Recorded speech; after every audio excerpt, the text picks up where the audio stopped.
Hello there, this is our story about sealing our fantastic van vent on the rooftop of our 2005 Airstream and using Dicor. And essentially we taped off what we thought was leaking, and you can see all the little microfine cracks after 12 years of UV in the California sun. Anyways, we were told you can either pull the stuff off completely, or if you want to just rough it up, clean it up, and you can go over the top of it with another coat of the Dicor leveling lap sealant. So this is our story about how we did a couple areas that we knew were leaking and proved it by the tape during our rainstorm. So this is how we actually went in and did our roof vent. Now you can see that 3 of the sides have been done already, and I'm going to show you real quick here just on one side how this goes in. There's a bit of a methodology to putting the stuff down, which I didn't know at first, but learned that if you are starting on one end, keep on working from that one end.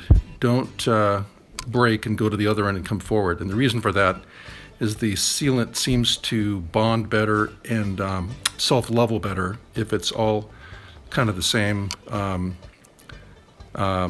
push, if you will. So as you can see here, I started on the other end and it didn't do too badly, but it just best practices is to continue from one end working towards the other, and you'll get a better more even seal. And it turns out that there's just one of these tubes was able to do a complete 4 sides of our fantastic vent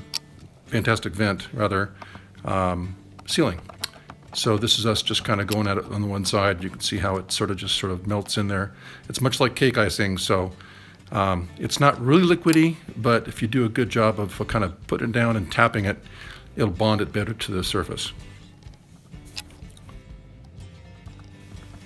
Now, to have a better appearance after this went down, we did a little bit of masking tape just so that we could pull that off and actually have a squared look, because this stuff probably could get pretty nasty as you waver around the outside of the surfaces. So that's what we did, and recommend pulling the tape off relatively quickly, and it will have a tendency for the stuff to just drip on down and keep a relatively hard edge.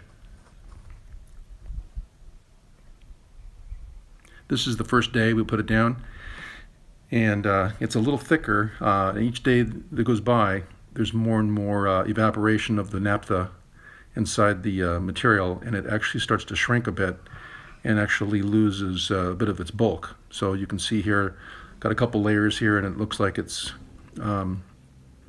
much better than it was before with regards to all the cracks and things that water could just seep in and find its way in. Now here's a little shot of the stuff just after we finished the Airstream on the same day, and it's kind of, you know, more of a tubular. The next morning you can see that maybe 30% of it has shrunk down and just kind of leveled out a bit, as well as reduced in size, probably from evaporation.